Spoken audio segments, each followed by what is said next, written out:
Hello, friends, and welcome back to Restore You. It is Angela, and I am just here for another Thrifty Thursday.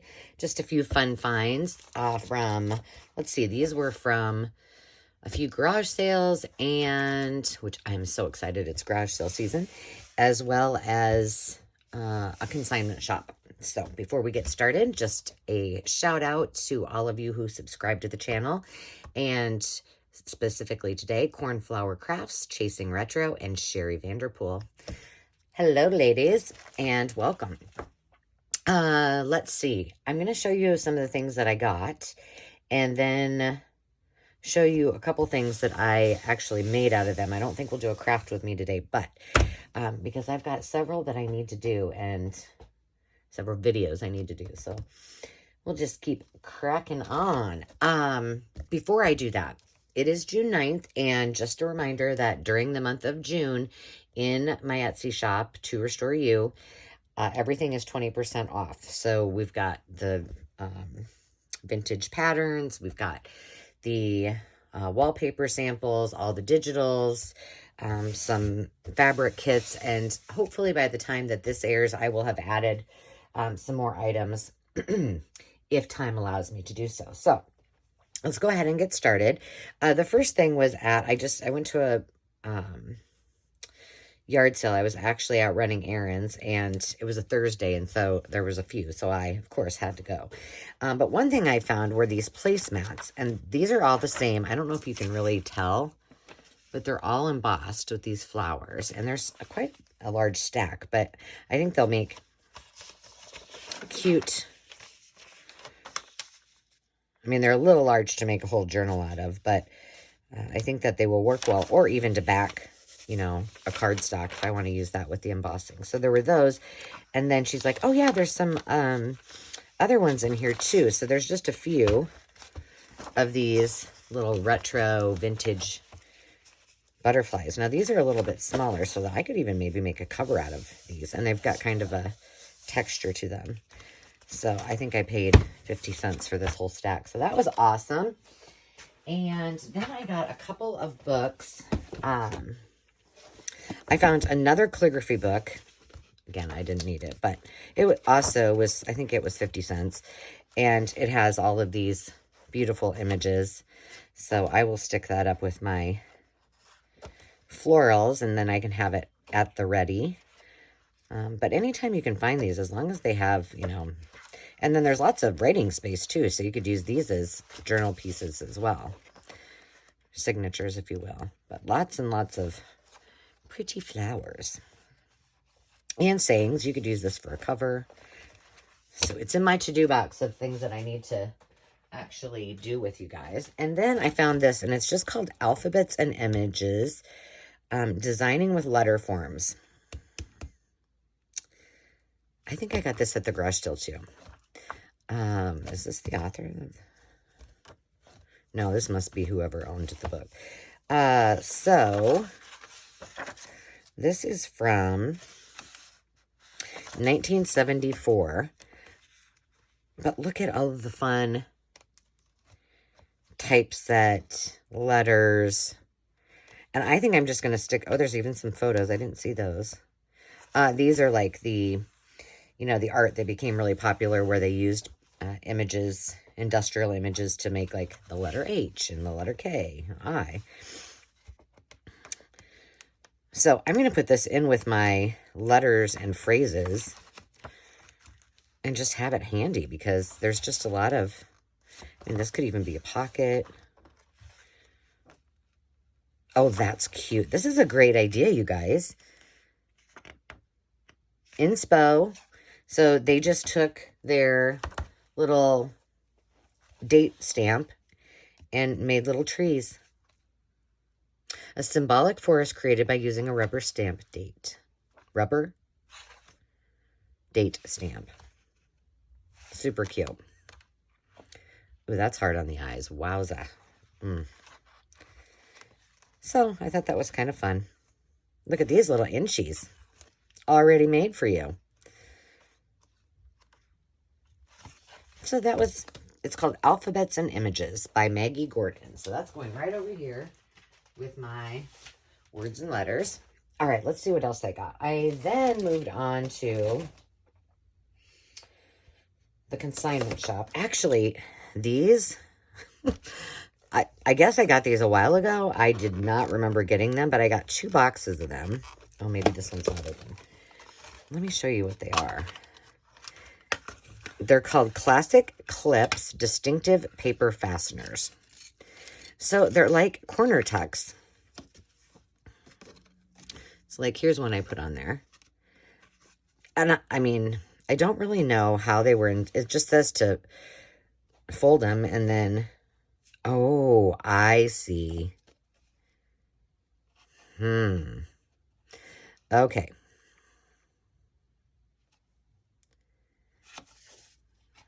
Fold as follows. See, I didn't do it right. Maybe I did.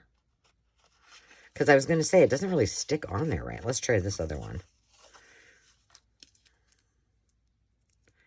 No. Okay. I don't know. I'm going to try it this. No, that is not right. I think I have. Okay, here. Let's take this out. I want to see how they did this. Oh, they turned the whole piece of paper over. Or, I mean, the whole thing. So, they put it on just like this. Jeez. Then they fold it over. I was like, well, that's not going to stay. All right, let's try another one. But they're metal, and they're just kind of cool. So I was like, well, we're going to try them out. So there you go. You just do that, and then fold it over. And then you can tuck little things in there. Problemo solved. Now I know. Here, we're just going to take this. So after I put this away and go, hey, how did I do that? I don't know. We have a sample. So I got 2 of those for 97 cents. And then, I haven't even opened these, but I just got some buttons. I have a couple of sewing ephemera kits, and I wanted to throw in some buttons and things. So I thought these looked kind of vintage from what I could see. That one maybe not so much, but you know, that just only has 2 of them on there. But you know, these 2 I can definitely put in the packs. So I got those, and then I got an empty bag. I don't know what that was. Oh, this was in it. And then a little buckle. So I thought that would make a cute little journal closure. So we got those. And then, I did stop at, I got this at the consignment store. Because remember, I told you I'm buying these, and this is what I'm putting all my little ephemera in on my cart. But a while ago, I showed these from a haul, and then I showed how I use them. And I mentioned, I'm like, I can't remember where I got them. Well, I had stopped by one of my favorite thrift shops on that same day, and I saw them there, and that's where I had gotten them, so I bought them all. So they are all in here, all full. And then I just put that on the outside so I knew it was in there. But I was excited about those because I really like using them. I was very surprised. So I did pick up a couple pieces or a couple things of fabric. This is a yard of kind of a tropical pattern. And I have some tropical wallpaper from the sample books. And I thought it would be kind of cute to do a little tropical journal. And then I also have some tropical, I don't think those are in, maybe I can't remember. I do have some tropical paper samples in, I think in the Etsy shop. And so I thought that might be cute to add some of those to that in a different, you know, listing. And I just love this because of the Paisley. I kind of love me some Paisley. This is how many yards? 1 1/4 yards. So way too much for me to use. So I'll probably make those into fabric kits too. But I thought those were cute. I don't buy a lot of fabric, so anymore. I used to. But then I realized I never used as much as I had bought, and so I stopped. I did buy a roll of, let's see, how much is this? This is $2.49. It was a little spendy. But it's a plastic drop cloth, and so I'm going to put this down in my with some of my other tools. So when I'm doing jelly prints or, you know, coffee dyeing, if I wanted, I would have those handy. I bought a glue. I always worry about buying these glue pens and sticks. It was still in the package, but like glue sticks especially. We'll make sure that this works. And I'm just going to stick it up there and use these. But for $1, I was like, wow, I might as well have it in my life. I have a whole drawer full of adhesive, so it's not like I'm in need. But and I don't know that I've really used this craft bond much. So we'll try it out. So it's got that end. Maybe I'll use this in my next video. There we go. Then I found this cute little, it's a mini sewing kit, but I liked that it had the lid on it. It's got the seam ripper. It's got safety pins, cute little scissors. I do not, oh, maybe those are needles. And then the thread. And I thought that would be perfect to put in my travel kit. So that's where that will go. And then I bought this, and I think we're going to have to play on it. It's called a reflection sketcher. So I don't know if you can see that, but it says place an image to be cut. Well, let's just try it. Why not? We got time. And I was like, I do not need this. I mean, what am I going to use it for? I haven't the foggiest idea. Oh, and there's even, I don't have the froggiest idea. Look, there's a frog. Okay, let's see what it says here. How this little thing works. Okay, place an image to be copied on one side of the reflector and a blank sheet on the other side. Is this not all in here? Oh, I see. Like this. So it's just this one little piece. All right. Here we go. Where'd my frog go? Okay, blank piece of paper here.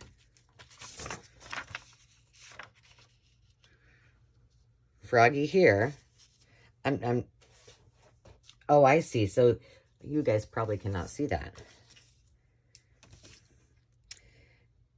Place image to be copied on one side of the reflector and blank sheet on the other side. An exact image can be viewed by looking down at an angle on this side. By holding the head still, you can easily trace the image that appears on the side of the blank sheet. Well, so they say. Let's just try it. Can you guys see that?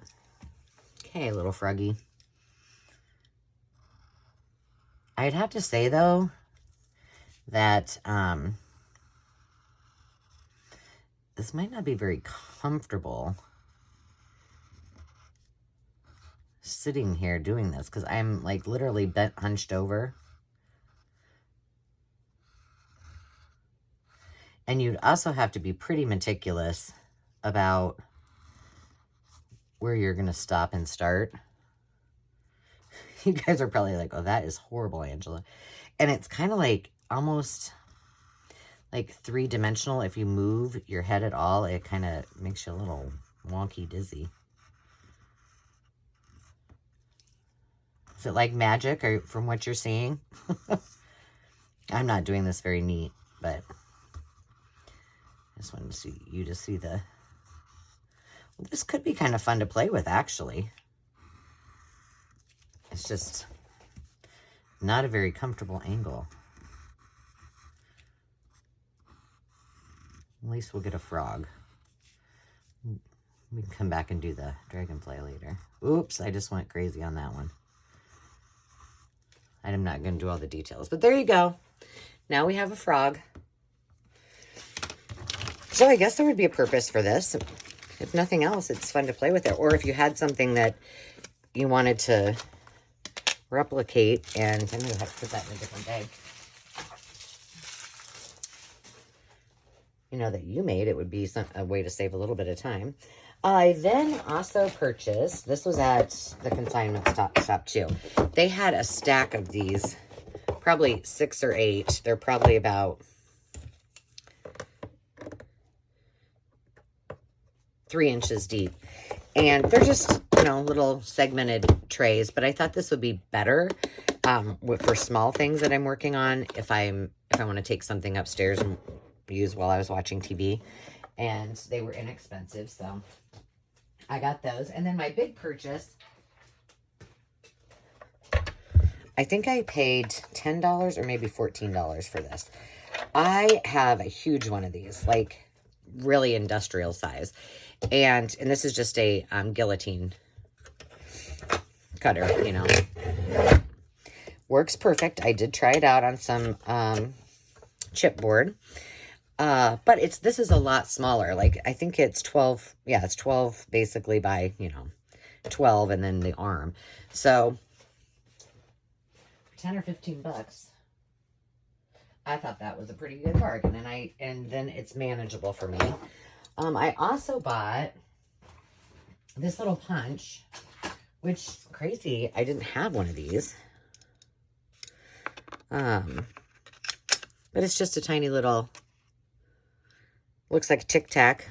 And I thought that was a nice little addition. I could use those for tags and such, so. And then what else? Oh, and then the final thing that I bought, and I'm going to show you kind of some ideas. These were $1. So these are just old hankies. I have tons of these, but I just wanted to kind of play around with them and do some things with them. So I did pick them up, and most of them are in pretty good shape. There's a couple that weren't, and I'll show you. But isn't that pretty? And these make great journal covers. They also make great pockets. You can sew them. Look at this tree. Wouldn't that be cool to have around a journal, like the whole thing, part on one side and part on the other? And then this little retro-y one. This next one is in really rough shape. Seen its better days. But we can use it because we can make pockets out of this. We can collage with it. We could do a lot of different things. This is one of my favorites. It's got the iris in it on there, and some other kind of flowers that I don't know what they are. And then the lace. Thought that was really pretty. Here, I think this is the front. There we go. Isn't that gorgeous? So I'm going to keep those out and handy with my fabric scraps. I love this one. I just, you know, I'm drawn to the vintage 50s-ish look. And then this one's just plain, just black and white. Very simple. So I got those, and then I bought something I absolutely do not need. But it was a bag of pre-cut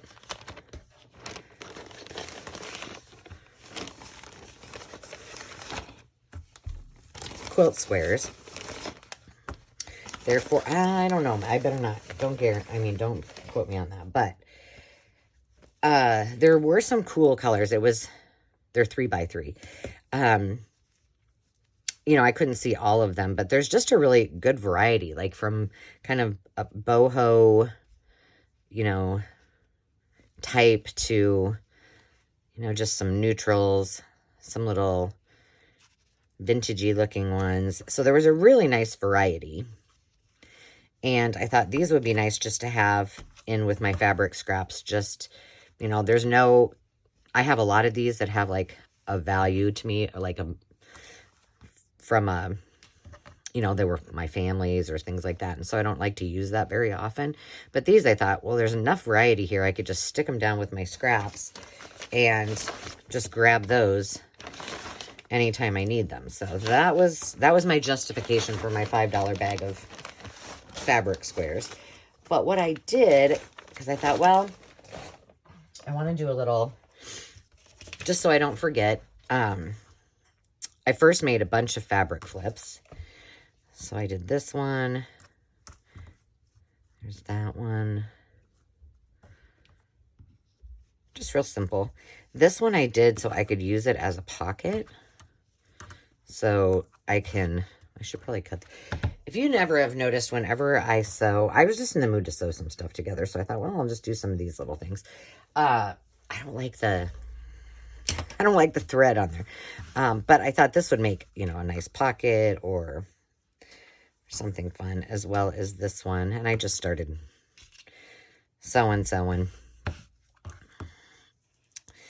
And then this one, I kind of intended to be like a side pocket, but this one can be either side or top. But yeah, there were lots of colors that, you know, went together well. There's that one, and then I did one more pockety type. I think this one I did leave this one open, so then I could glue it down. This could be a pocket, this could be a pocket, and this could be a pocket.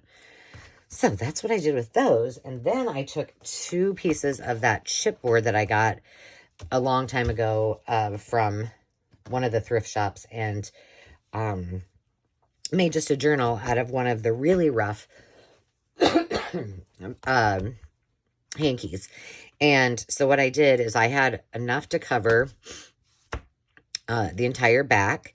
And then see how that's like kind of ripped there? I need to put like some kind of embellishment there. But there was a big hole, like about that big, quarter size, back here. So when I glued it down, I kind of re-glued it. I should have put something on the spine before I did it, but oh well. It's just my prototype. And then I just made those pockets and then just tucked some fun things. And then in the inside, I used another one also that was in pretty rough shape. And then took some of those fabric squares and made 2 pockets. So I tacked these with a little bit of glue first. Then I just whipped around it with my sewing machine and then glued it on with Fabri-Tac, but very, very simple. But now I've got a little sample that I can actually put in my sample book because I'm terrible at remembering to do that. And I'm ready to roll. So not a very long Thrifty Thursday today, but I did find some fun things. So I'm going to take a minute and pop all of this away, and then I'm going to come back with another video. So as always, friends, remember to take time to just be. We'll see you soon. Cheers.